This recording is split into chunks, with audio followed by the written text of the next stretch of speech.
Hello दोस्तों, आज हम इस वीडियो में बात करेंगे कि अपने जो भी हेल्थ इंश्योरेंस क्लेम्स हैं उनको कैसे हम इजीली क्लेम कर सकते हैं। ज्यादातर जो हेल्थ इंश्योरेंस कंपनीज है ना, वो हमारे साथ बहुत अच्छे से बिजनेस कर रही हैं। कैसे? चलो एग्जाम्पल के तौर पे बताती हूँ।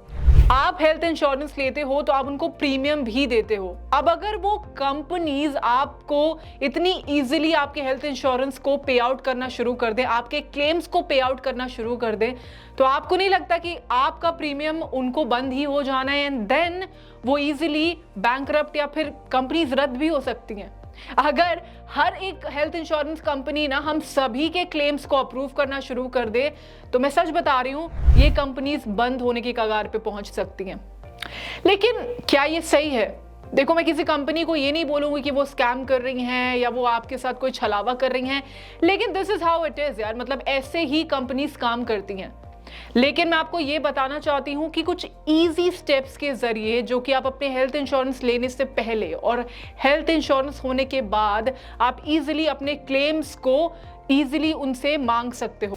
तो सिट बैक, रिलैक्स और इस वीडियो को सबसे पहले सेव कर लीजिए ताकि आपको भी इंफॉर्मेशन मिले कि आप कैसे इजीली अपने हेल्थ इंश्योरेंस को क्लेम कर सकते हो।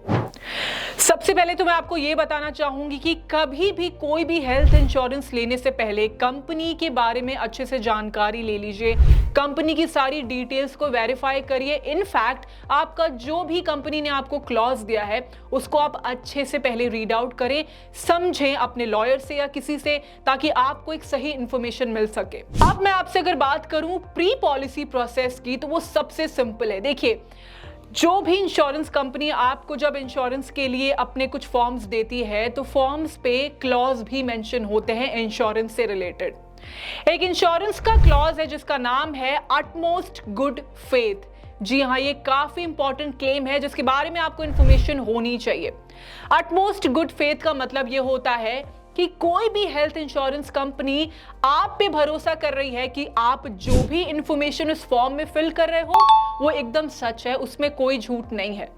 कंपनी आपको एक तरीके से ट्रस्ट कर रही है आपके वर्ड्स को लेकर, जो आप कंपनी को अपनी हेल्थ इंश्योरेंस के लिए दे रहे हो। अब क्या होता है ना, कभी कभी लोगों के साथ कुछ सिचुएशंस बन जाती हैं जहां पर वो अपनी डिटेल सही तरीके से फिल नहीं कर पाते हैं।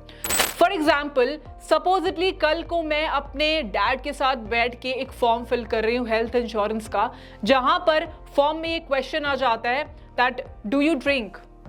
अब ऐसे में आप क्या करोगे? ऐसे में आप कहीं ना कहीं अपने डैड के सामने वो इन्फॉर्मेशन को नो ही कर दोगे, क्योंकि आप नहीं चाहते कि आपके डैड इजीली ये पता लगा पाए कि हाँ, आप स्मोक करते हो, आप ड्रिंक करते हो। तो इसीलिए आप घबरा कर गलती से गलत डिटेल्स भर देते हो। मैं ये नहीं कह रही हूं कि आप ऐसा करना चाहते हो, बट ऐसी सिचुएशंस अराइज होती हैं जहां पर आपको ये शायद करना पड़ जाता है, जो कि आपको नहीं करना चाहिए, क्योंकि उसके रेपरकशंस बहुत खराब होते हैं। 3-4 साल बाद आपको पता चलता है कि ये जो आपने डिटेल भरी थी, इस चक्कर में आपका ये जो क्लेम है वो डिसअप्रूव हो गया है। अब मैं आपको बताती हूँ दूसरे मेन रीजन की। जी हाँ, कभी कभी क्या होता है, आप अपना फॉर्म किसी एजेंट या फिर किसी कस्टमर केयर एग्जीक्यूटिव के थ्रू फिल करवाते हो ताकि आप ये हेल्थ इंश्योरेंस के फॉर्म के झंझट से बच सको और इजीली आपका फॉर्म फिल हो जाए और कुछ पैसे देकर आप ये इजीली करवा सकते हो। लेकिन दोस्तों, इस बात का ध्यान रखिए कि कभी कभी ना कॉल्स पे मिसकम्युनिकेशन होती है। फॉर एग्जाम्पल, हो सकता हो आपने अपने एजेंट को किसी बीमारी के बारे में आपके बताया हो, लेकिन उन्होंने ये चीज फॉर्म में मेंशन ना की हो। अब ऐसा हो सकता है कि उस कस्टमर केयर एग्जीक्यूटिव की जो भी टारगेट है वो पूरी ना हो पाए। क्यों? क्योंकि अगर आप ऐसी कोई इंफॉर्मेशन देते हो जिसकी वजह से आपका हेल्थ इंश्योरेंस रिजेक्ट हो जाए, तो ये आपके कस्टमर केयर के लिए भी एक चिंताजनक बात है। तो इसीलिए हमेशा हमेशा अपनी पॉलिसीज को अच्छे से रीड आउट करें, तभी आप इजीली अपने हेल्थ इंश्योरेंस को क्लेम करवा सकते हो। अब मैं आपको बताती हूँ थर्ड मेन रीजन की। देखिए, क्या होता है ना, आजकल की हेल्थ इंश्योरेंस कंपनीज आपको बहुत इजीली हेल्थ इंश्योरेंस बेच देती हैं। बहुत सारे ऐसे फैक्टर्स हैं जो वो आपको ठीक से नहीं समझाती हैं या फिर क्लॉज में लिखे रहते हैं लेकिन वो मैंडेटरी नहीं होते हैं। जैसे फॉर एग्जांपल, एक प्रॉपर मेडिकल टेस्ट। जब आप हेल्थ इंश्योरेंस ले रहे हो तो आपको एक मेडिकल टेस्ट कंपनी की तरफ से देना होता है। अगर आप वो मेडिकल टेस्ट देते हो तो कहीं ना कहीं जो आपके हेल्थ इंश्योरेंस क्लेम की बात आती है वो बहुत ईजी हो जाती है, वो प्रोसेस बहुत ईजी हो जाती है। लेकिन कुछ लोग ऐसा नहीं करवाते। कुछ लोगों को लगता है कि यार जो मैंने इन्फॉर्मेशन भरी है वो तो सब सही है, तो मुझे मेडिकल टेस्ट की क्या जरूरत। लेकिन कहीं ना कहीं अगर आप ये टेस्ट करवा लेते हो तो आप आगे चल के कंपनी अगर आपके हेल्थ इंश्योरेंस को डिसअप्रूव करती है या क्लेम नहीं लेती है तो आप ये कह सकते हो कि देखिए मैंने तो मेडिकल टेस्ट करवाया था, कोई भी प्रॉब्लम है तो आपको पहले बतानी चाहिए थी। आपने principle of utmost good faith को ध्यान में नहीं रखा, लेकिन मैंने हमेशा रखा और मैंने मेडिकल टेस्ट करवाया था। यहां चल के आप कहीं ना कहीं कंपनी से डिस्कशन करके उस चीज को डील कर सकते हो। लेकिन अगर आप मेडिकल टेस्ट नहीं करवाते हो और आगे चल के कोई प्रॉब्लम निकलती है आपके फॉर्म में या आपके हेल्थ इंश्योरेंस क्लेम में, तो फिर प्रॉब्लम आप ही को होती है। और आप ये बात जरूर याद रखिएगा कि अगर आपने मेडिकल टेस्ट करवा रखा है तो जो क्लेम डिनायल होता है कंपनी की तरफ से उसके चांसेस बहुत कम हो जाते हैं। तो अब मैं आपको बताती हूं सबसे इंपॉर्टेंट बात।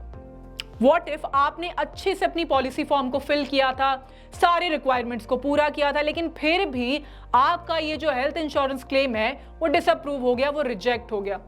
अब ऐसे टाइम पे आप क्या करेंगे? आप चाहें तो आप IRDAI के ग्रेवियंस रिएड्रेसल मैकेनिज्म को फॉलो कर सकते हो। ग्रेवियंस रिएड्रेसल मैकेनिज्म वो होता है जहां पर companies are bound to give you an answer. जी हां, आप इजीली चाहें तो आप वहां पर जाके अपने क्लेम्स को कंप्लेन में डाल सकते हो। अब अगर आपको अपना ग्रीवियंस रिएड्रेसल क्लेम करना है तो आप गूगल पे जाइए और टाइप करिए किसी भी अपनी कंपनी का नाम, for example ABC health insurance grievance redressal. अब जब आप इनकी साइट पर जाएंगे तो एक लिंक खुलकर आएगा इनकी वेबसाइट पे। अब ये पॉइंट आपको नोट करना है कि हर एक हेल्थ इंश्योरेंस कंपनी का अपना एक ग्रीवियंस रिएड्रेसल लिंक होता है। जी हाँ, अब आप यहां पर जाएंगे, इस लिंक को आप ओपन करेंगे तो यहां पर एक वेब फॉर्म या फिर आपको ईमेल का ऑप्शन आएगा। देखिए, अब मैं आपको यही सजेस्ट करूंगी कि आपको ईमेल ही करना चाहिए कंपनी को, क्योंकि अगर कभी कल को कोई भी प्रॉब्लम होती है तो आपके पास मेल होगा उस कंपनी को दिखाने के लिए। अब अगर आपने एक हेल्थ इंश्योरेंस कंपनी को अपना ग्रीवियंस रिएड्रेसल का मेल किया हुआ है लेकिन वो उस पर रिवर्ट नहीं कर रहे हैं तो ये उनके लिए प्रॉब्लमैटिक होगा, क्योंकि माइंड यू उन कंपनीज के पास सिर्फ 15 दिन का टाइम होता है आपको रिवर्ट करने का और रिवर्ट करके ये बताने का कि क्या वो आपके क्लेम को अप्रूव कर रहे हैं, अगर नहीं तो उसके पीछे क्या रीजंस है। अब अगर ये हेल्थ इंश्योरेंस कंपनी आपके क्लेम को अप्रूव नहीं करती है तो फिर आप IRDAI के पास जा सकते हैं।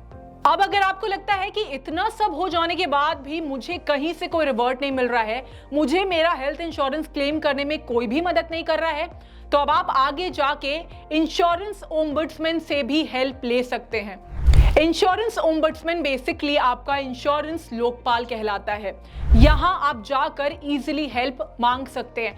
थोड़ा खर्चा होता है लेकिन कहीं ना कहीं आपको हेल्प पूरी मिलती ही है और सारी रिस्पॉन्सिबिलिटी इनकी ही होती है।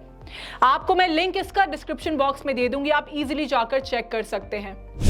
तो दोस्तों, ये थी कुछ जरूरी information as to how you can claim your health insurance easily. अगर आपको ये वीडियो पसंद आई हो तो सबसे पहले चैनल को सब्सक्राइब करें, वीडियो पे लाइक, कमेंट, शेयर करना ना भूलें और अपना ख्याल रखिएगा।